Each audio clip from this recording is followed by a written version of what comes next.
Welcome into the 615 Sessions podcast here at the Indiana Convention Center. The NFL Combine has not concluded. In fact, it's really just getting started. Sam Feitman is here on the podcast. What's up, Bob? What's up? Some would say it has concluded. Yeah, you get to midday Thursday, and I have concluded. My spirit is concluded. Yes, the vibes have concluded. I've been broken effectively by Indianapolis yet again.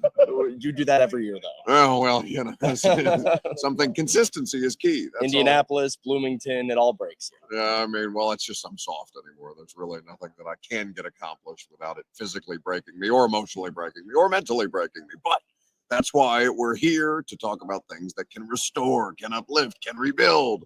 And the Titans, obviously, with the number one overall pick up here in Indy, the quarterback discussion has been ongoing. We, in fact, had discussions with quarterbacks today. It was very exciting. There's quarterback news, Matt Stafford, Aaron Rodgers. We're going to get to all of those things on the podcast. The podcast is perpetually presented by Zen Sports. Promo code ATOZTN gets you in on all the action. Zen Sports, where betting just gets better. Gambling problem, call 1-800-889-9789. Terms and conditions do apply. Must be plus and in the state of Tennessee to bet. All right, so since we have sat down today, Matt Stafford has returned to the Rams. Aaron Rodgers is now the first and foremost pursuit of the New York Giants, and both of these things have significant implications on the Titans and their quarterback leverage at number one overall. Well, Stafford going back to the Rams, in my eyes, best case scenario for Tennessee, because was never realistically probably going to be an option for the Titans. They were not going to give up the draft capital as well as dole out a big contract that you were hearing the Raiders and Giants rumored to be presenting to Stafford. But him not going to the Raiders is the big key to me, or the Giants really, because now you still have two teams sitting at 3rd and 6th overall, respectively, that are getting more desperate as the days go on, as the weeks go on, as quarterbacks start to come off of the board. That's going to be good for the Titans' leverage. You know, people ask the question, right? Why would somebody give up a lot to go up to number one if they know the Titans aren't taking a quarterback? Well, you might feel like there's another team out there that might do the same thing. So Giants, Raiders, teams that are still sort of, the center of attention for what the Titans can do in a trade back scenario. And the guy now that I direct my attention to a lot of is Sam Darnold. And the Sam Darnold free agency becomes that much more important because there is some speculation that he could end up with the Rams if Stafford went elsewhere. And now Sam Darnold being on the open market will also have great implications. Yeah, because I had it posed to me yesterday by a league executive. Well, there's some logic to think that the Rams could sign Sam Darnold and move on from Matt Stafford and plug and play that way. I talked to an NFC scout yesterday that was saying they had very little interest in seeing somebody like Sam Darnold make anywhere in the ballpark of what a lot of these quarterbacks are making, certainly not in the Dak Prescott range of $60 million a year, basically not even 40 based after the last two games, the battle for the NFC North title, which the Vikings came away losers from, and Sam Darnold was particularly wretched. I think that was the worst of the two performances, and then the loss to the Rams in the first round of the NFC playoffs. So for the Titans, we talked to the quarterbacks today. Sam was over at Shador. I spent most of my time over there talking to Cam Ward. As we've gone through this week, I know you've had several conversations. I've had several conversations. Maybe some different, maybe some similar. It seems, though, that they're not outright opposed to taking a quarterback by any means, but that the preference is still trade out. Yeah, that's where I would say that they are leaning at this moment. They're still going to do all of the due diligence necessary, and maybe you fall in love with somebody. Like I was reminiscing about the Marcus Mariota draft earlier today and how the Titans were pretty adamant that they wanted nothing to do with Marcus Mariota throughout months and months and months of the pre-draft process. Then one guy falls in love, everybody falls in love. Marcus Mariota's a Titan, next thing you know. That is still a possibility, but I think as it sits right now, I am operating under the assumption that the Titans will be looking for a trade partner for the first overall pick. That seems to be where Mike Borgonzi is leaning and what he wants to do. The pressure to have more top 100 selections is a real one. As you start to look at all of the needs throughout this roster on the offensive line, that edge rusher, even something like safety could be improved for Tennessee. They need more picks to do that. Not even just well, you could do it in free agency with a veteran like Quandre Diggs last year, where you were fine with. But I think Borgonzi wants to build this sort of young, sustainable core. You only do that with draft picks, and that remains his priority. My one reporting objective this week was to find out who the sweet neighbors of the Titans at Lucas Oil were, because the last time they had the number 1 overall pick, the Rams were the sweet neighbor, and the Rams are ultimately who ended up doing that deal. And Coach Mack, who was part of the Rams staff at that point in time, told me that the conversations before that number 1 overall pick trade that the Titans and Rams did back in 2016 started 2 days before the combine, then culminated at the combine, and was ultimately executed 2 weeks before the draft. The neighbors are Mike Vrabel's Patriots, awkward, and Rand Carthon's former employer, the 49ers, also awkward. So I don't know if a deal is necessarily getting done between those two or those 3 clubs in some form or fashion, but something to keep an eye on as the combine testing continues just behind us at Lucas Oil Stadium. What do you make, Buck, of the Dallas Cowboys rumor that came out earlier this week? I think Mike Florio was the first one to say that he had been hearing the Cowboys had called the Titans about number 1. The Cowboys are sitting at number 12 overall. That's a long ways for the Titans to go back and a long way to come up, especially for a presumed quarterback at number 1 overall. Is that something that you think is real or talk? Bullshit. It's bullshit. That's something that the Cowboys do perpetually. They are masters at keeping people interested in the Cowboys when there is absolutely no reason to be interested in the Cowboys, because they have nothing to be excited about. They have a middling roster. They have a couple of star players. They have a quarterback who you can't trust. They have a general manager / owner who went from all in to selectively. What is selectively aggressive? Is that your team's line now, Kirby? Your miserable Cowboys? And possibly the least qualified head coach in the entire league at this point in time. Shoddy. Brian Schottenheimer. Yes.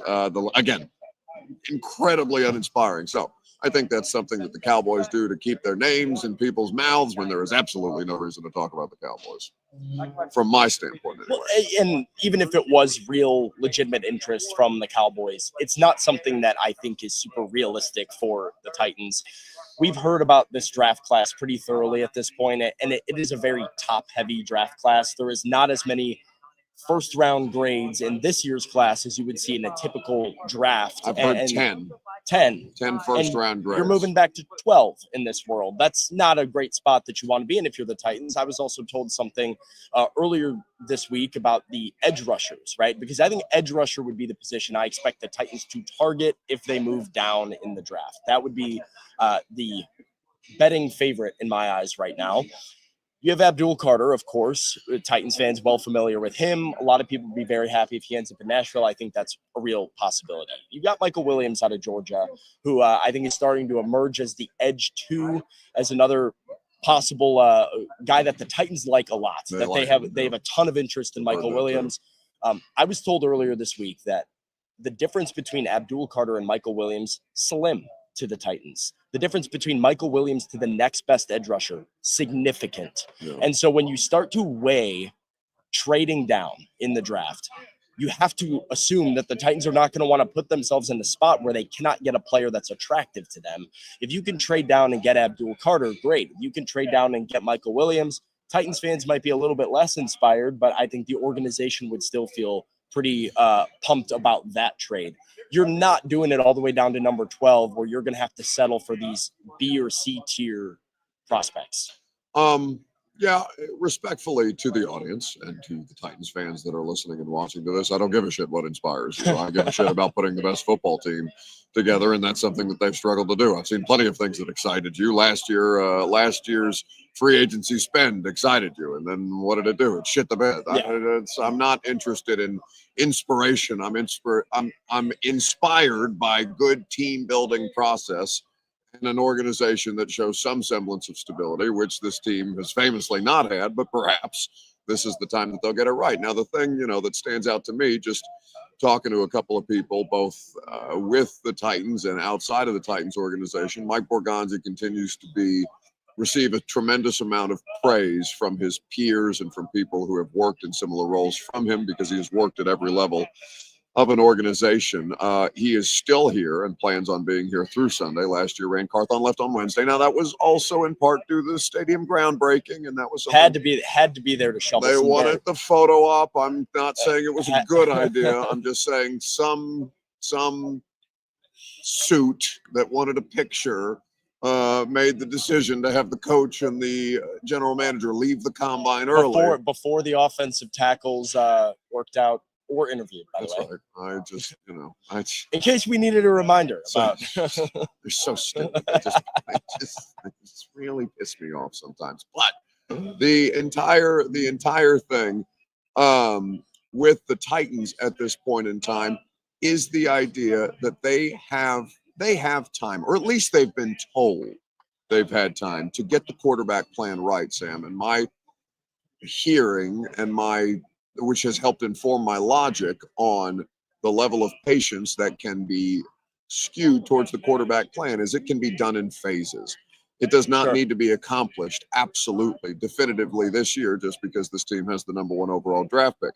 That's absolutely not what it is. And William Wallace says, Buck, your pessimism is repulsive to the A to Z audience. Keep the negativity and pompousness to yourself. No, pomposity even. Wow. No, I'm here to spread it like a cancer, like a disease until you start winning football games and you give me some reason not to bitch about your football team. I would invite you and your football team to be better as opposed to for me to have a better attitude about your shitty football team. You should have a bad attitude too, William. 3-14, right? But we're not here to spread positivity about 3-14. We got to keep it a buck. It's a terrible joke. I think I might have just made your new tagline. Get off my screen. Speaking of cancer, I think that everything that we have seen and we have heard, and obviously the quarterbacks have yet to work out. We know that Cam Ward definitively will not work out today or this weekend, rather. We know that Shedeur was not planning to anyway. We did speak to both of them. The thing that was a common theme between the two press conferences, though, speaking to the two quarterbacks, is that neither of them expressed the interest in being the #1 overall draft pick because it doesn't matter where you get drafted. It matters how you perform after you're drafted, which I thought is, a bit of an old school line and a different tack than Abdul Carter and Travis Hunter took. But still, I value that. Like, I don't feel that is disingenuous. I don't feel that simply that's because that's what they've been coached to say. We have a harmonica in the background for some reason. Perhaps Sam will play you a tune by the end of the podcast. But that was my primary takeaway, is that they have at least received the right guidance and right messaging, and also both of them are capable of handling the spotlight. Yeah, I would agree with that statement as well. I mean, I think both of them, we know the relationship between Cam Ward and Shedeur Sanders. They've trained together. I think they've gotten a lot of similar advice and sort of mentorship in their life as they've prepared for the NFL. And I think that's what the league is now. It's an accurate representation of fit is truly everything for a lot of these quarterback prospects. Perhaps there's a few that just are going to succeed no matter where they land. They're that special. But for a lot of these quarterbacks, you go to a team that knows how to, fit you into their scheme, that can protect you, that can give you weapons, that will make you more money in the long run, that will lead to a better NFL career in the long run than just having the ability to say you went first overall. So, good, I think, maturity from both quarterbacks. Now, one thing that I noticed today from speaking with Shedeur Sanders, the first time really, and I liked this before I say it, preface it, first time that I think Shedeur Sanders has really started to squash people wanting him to talk about Cam, people wanting to talk about the relationship he has with Cam. Like, there was one question of, you've spent so much time training with Cam. How great of a quarterback is he going to be? And he responded with, I'm here to talk about myself. And first time Shedeur Sanders has also gone out of his way to say, I'm the best quarterback in this draft. I believe that firmly. So I think both guys are starting to sort of take this individual exhibitionism with their pre-draft process. And I think is a really healthy thing for both guys. They did well at the podium today. Individual exhibition. Yeah. I struggled. I stumbled around that one there. I caught that. It's all right. You'll land the plane eventually. I get your meaning, and it wasn't a group effort for like the first time. They're not trying to be tied together. They're trying to separate themselves. And that's something that they will continue to do and seem to enjoy doing as competitors. That doesn't mean that they can't remain great friends, but this is about their process and specific to their individual careers. And will they be tied together because they're likely both first-round picks in this particular year in some form or fashion? Of course. Here's a random impromptu, I guess, question for you. But if you look at the quarterback needy teams, I'm not used to getting interviewed on my own podcast, but it's fine. If you look at the quarterback needy teams at the front of this draft right now that are in conversation towards Sanders, we hear a guy like Shedeur Sanders say that the fit is everything, that where you land. Which of these teams is the most attractive to a young quarterback as far as a situation to go in right now? Like at the top?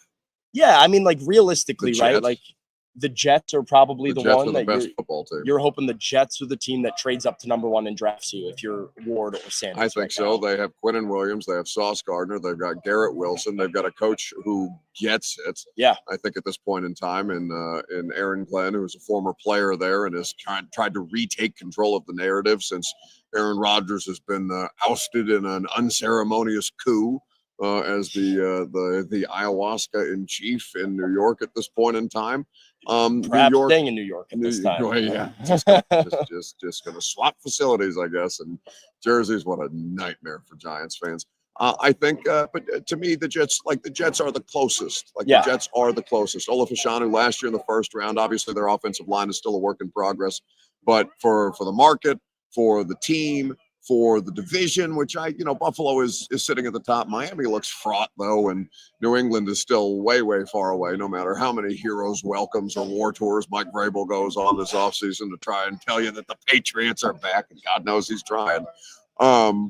New York, to me, would be the team. If I was one of these quarterbacks, I would want to go to the Jets before I would want to go to, the Titans or the Browns or any of this. I would agree roster-wise that the Jets are on the very top. The one that I can't overlook is the Raiders, and because the Tom Brady effect to me seems very real. But what is that? I don't know. What is the Tom Brady effect? I think okay, that's hard for me to buy off on. Tom Brady, as an owner of this team, has had relationships with a guy like Shedeur Sanders. I think there is a general buy-in for a young prospect and for players in the league right now that Brady knows how to build a winner because he has seen winning football over and over and over again. So there is something attractive about the idea of playing for an organization that Tom Brady is going to build in his image. Yeah. And, the Raiders have sort of gotten rid of the Mark Davis stink and gotten some of that swagger that follows Tom Brady everywhere he goes. So I think the Raiders are another one that if you're looking right now could seem somewhat attractive to a young quarterback. Most ridiculous shit you heard this week at the Combine? Oh, gosh. I mean, have you talked about Starbucks? Yeah, a lot on the radio. I mean, that's pretty. It's pretty out there. We have our own version of the Anchorman fight here at the which without Brick having a grenade or a trident being thrust through somebody's chest. It was much less sexy than all that, but yeah. That's fair. It made an otherwise sleepy week at the Combine, especially on Wednesday morning. I wish for some sleep. Oh, my God. Yeah. I wish the Combine was a sleepy week. I'm slowly rotting at this point in time. I'm going to get gout from all the steak and tequila. I don't know what's more absurd. The, two national media newsbreakers fighting publicly at a Starbucks or Paul Kaharski just getting way too intoxicated just about every night of the Combine and then telling everybody how much he loves them. You wouldn't think, but he's a romantic, the Chief. Don't let him tell you otherwise. Most famous person you saw this week in Indianapolis. Man. Not you, Kirby. Yeah, it could be Kirby. Kirby. Everybody knows Kirby, God knows. I don't think I've ran outside of coaches. I don't feel like I've seen anybody. Lil Wayne. Yeah, you saw Lil Wayne? Yeah, last night. Well, that was at a concert. No, that was after the concert. Oh, okay. Now I'm paying. I'm not invited to those circles. That's okay. One day. I'm not getting asked about Survivor questions by the Falcons.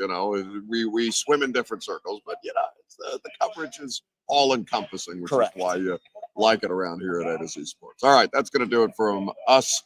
From the Combine here today because I need a nap and Sam has other things to do of more importance than this podcast, but we always appreciate you guys stopping by and spending some time. Prime time Sunday night. We'll see you there.